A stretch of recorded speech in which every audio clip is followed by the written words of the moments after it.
Aujourd'hui, je vous donne mon verdict sur ces poudres en stick qui pourraient bien vous changer la vie, les Magic Pen.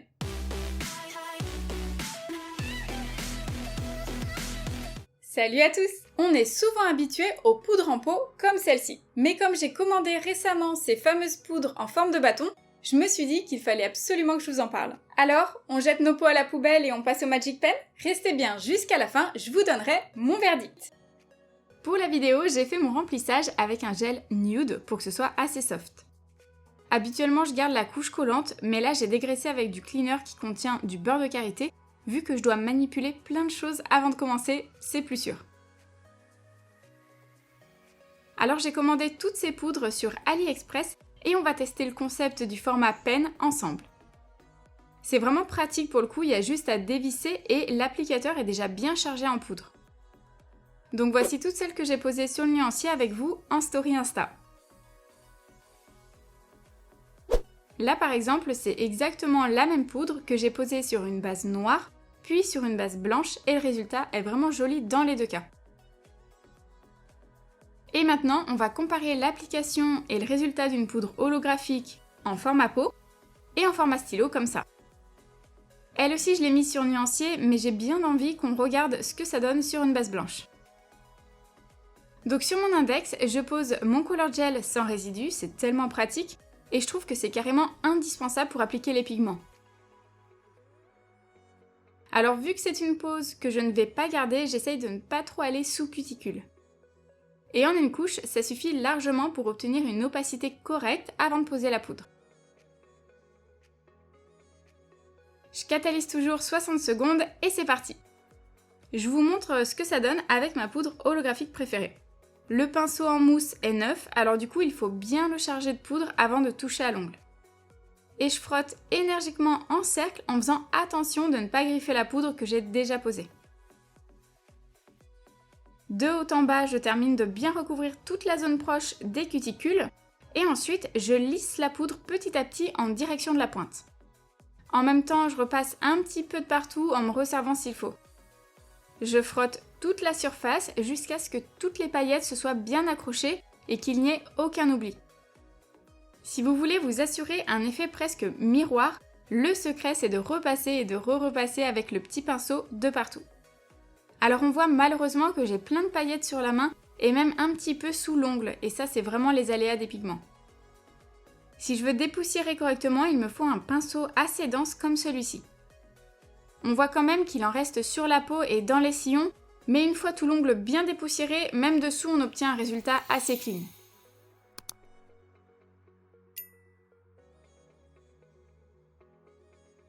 Et bien sûr, il faut toujours protéger avec une finition la poudre qui est super fragile.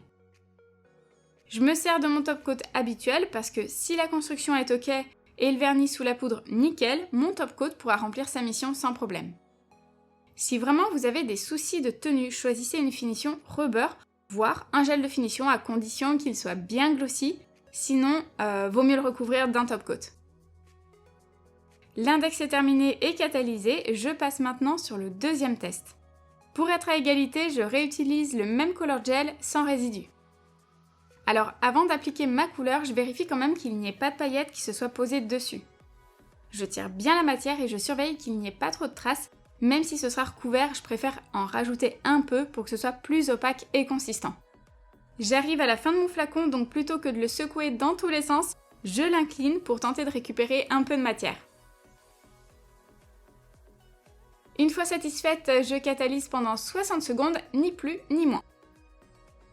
C'est tout bon, je n'ai qu'à dévisser pour poser les pigments et c'est tellement plus pratique à manier et même à ranger d'ailleurs. Alors comme pour l'autre, même méthode, rien ne change, il faut frotter la surface qui doit être non collante. Sauf qu'ici, le pinceau applicateur est déjà intégré, j'ai juste à recharger en insérant le manche dans la tête du stylo poudre. Au moins, pas de perte de produit. Je trouve que les pigments holographiques adhèrent très bien, donc ça c'est cool, aucun problème là-dessus. Par contre, comme le pinceau en mousse est bien rond, j'ai tendance à en mettre un peu plus sur ma peau tout autour de l'ongle. Bien sûr, ça part vite à l'eau, mais quand même c'est moins précis. C'est pas très grave, pour l'instant je continue de bien lisser la surface. Bien sûr, j'époussette avec mon pinceau pour déloger les paillettes qui se sont bien accrochées. Je recouvre de la même finition et je file dans la lampe pendant 60 secondes aussi. Je borde en finesse et simplement pour recouvrir proprement la poudre. Finalement, les poudres n'ont rien à voir, les deux sont très jolies et fonctionnent parfaitement, du coup, c'est une question de goût. Perso, j'adore celle de gauche pour son effet laser sans aucune paillette, puisque tout est dans le reflet et c'est ce que je préfère. Maintenant, on va tester un autre look. Je l'avais testé avec vous aussi en story Insta, la même poudre sur du blanc et sur du noir. Il s'agit d'un effet aux couleurs caméléon vraiment incroyable. Et je remarque que ce stick est vraiment plus chargé que l'autre. Et ça se voit tout de suite quand on regarde l'applicateur en mousse. D'ailleurs, quand on les met côte à côte, on voit bien la différence. Pour se faire un bon comparatif, j'ai pris une poudre libre, en pot donc, et qui ressemble trait pour trait à la poudre compacte en format stylo. Mais quand même, je trouve que celle de droite promet déjà un résultat super net et sans imperfection. Alors, c'est ce qu'on va voir. Cette fois, on part sur une base noire et pour cette mission, il me faut aussi de préférence un color gel sans résidus. Ça facilite vraiment le travail. Quand j'applique ma couleur au pinceau à gel, je prends garde à deux choses. Ne pas trop écraser le vernis, sinon ma poudre ne prendra pas uniformément. Et à l'inverse, ne pas trop en mettre. Sinon, si c'est épais, ça frise au moment de catalyser et il n'y a plus qu'à tout recommencer. Allez, c'est parti avec la première poudre. Je charge bien mon pinceau et je frotte tout de suite au centre de l'ongle en me rapprochant de plus en plus du repli proximal. Si c'est bien sec, ça n'accroche pas et ça va assez vite normalement. J'essaye de ne pas en mettre partout et de travailler avec la pointe de mon petit pinceau, mais il y a énormément de paillettes qui volent dans l'air. Je continue de bien lustrer toute la surface et je vois que le reflet commence déjà à bien briller. Je dépoussière en faisant attention de ne pas griffer la poudre et ça suffit. Je ne change rien à mon protocole et je protège avec mon top coat brillant qui catalyse sans couche collante en 60 secondes. N'oubliez pas de bien recouvrir les arêtes et tout le bord libre pour éviter que la poudre saute rapidement. C'est tout sec, je passe au dernier. Même topo, j'applique à nouveau mon color gel noir qui, une fois sec, n'a aucun résidu collant. Comme ça, je vais pouvoir appliquer ma poudre tout de suite dessus. C'est vraiment bien parce que ça m'évite de devoir poser un VSP en 2 couches, plus un quick finish, tout ça avant la poudre. Je gagne un temps fou. Je lisse bien ma couleur pour éviter les paquets et les vilaines bulles avant de catalyser. C'est ok, je vais pouvoir tester pour de vrai la magnifique poudre compacte et voir si c'est aussi joli sur un ongle que sur le tips.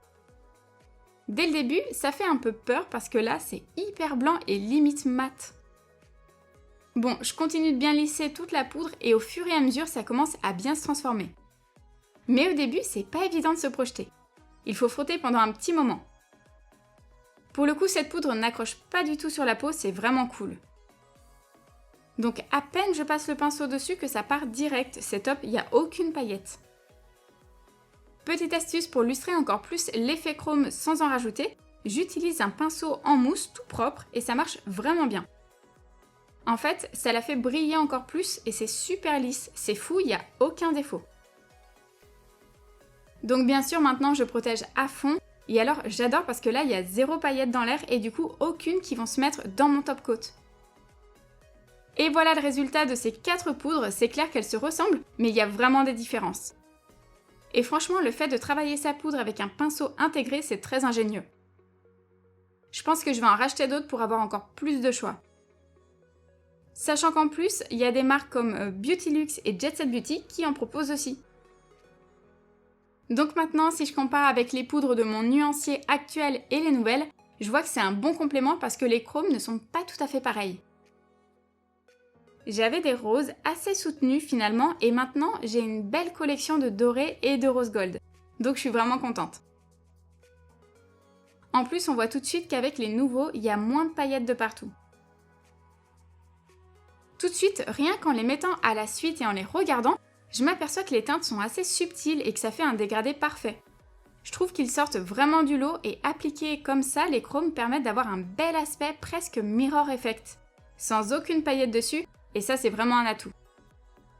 Gros coup de cœur aussi pour les effets licorne, que ce soit sur le noir ou sur le blanc, comme ici. Donc il s'agit de ces deux-là que vous pouvez retrouver en description. Et voilà du coup ce que ça donne les deux mêmes en version noire. L'effet chrome argent est aussi très joli. De toute façon, j'adore toute la gamme et je suis super contente d'avoir pris les 5. En plus, le packaging est joli et ça prend beaucoup moins de place que les petits pots.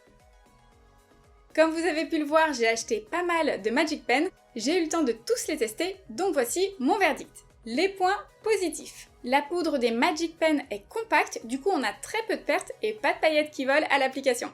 Grâce à leur format bâton, ils sont faciles à ranger, car le pinceau applicateur est directement intégré. Et du coup, il est rapide à sortir, rapide à utiliser, donc on gagne un peu de temps pendant une presta. Les points négatifs. Le prix. Globalement, sur AliExpress, les Magic Pen sont un petit peu plus chers que les poudres en pot. Concernant ces poudres en stick, on n'a pas énormément de choix, car la plupart des marques n'en proposent pas encore ou ont une gamme assez réduite. En conclusion, je trouve que ces Magic Pen sont une parfaite addition à votre collection. Alors bien sûr, on ne trouvera pas autant de choix que les poudres en pot, qui sont un classique chez toutes les marques, mais c'est intéressant d'en avoir en complément. Je vais de mon côté en acheter d'autres car franchement, j'ai bien aimé. Et vous, dites-moi en commentaire si vous utilisez déjà ces poudres stick ou si vous comptez en acheter. Rejoignez le club privé pour recevoir mes conseils sur le métier de prothésiste ongulaire par mail chaque semaine. En plus, ce dimanche, j'offre une formation gratuite à tous les membres. Ce serait dommage de ne pas en profiter. Merci à tous et nous on se retrouve très vite pour une nouvelle vidéo. Ciao!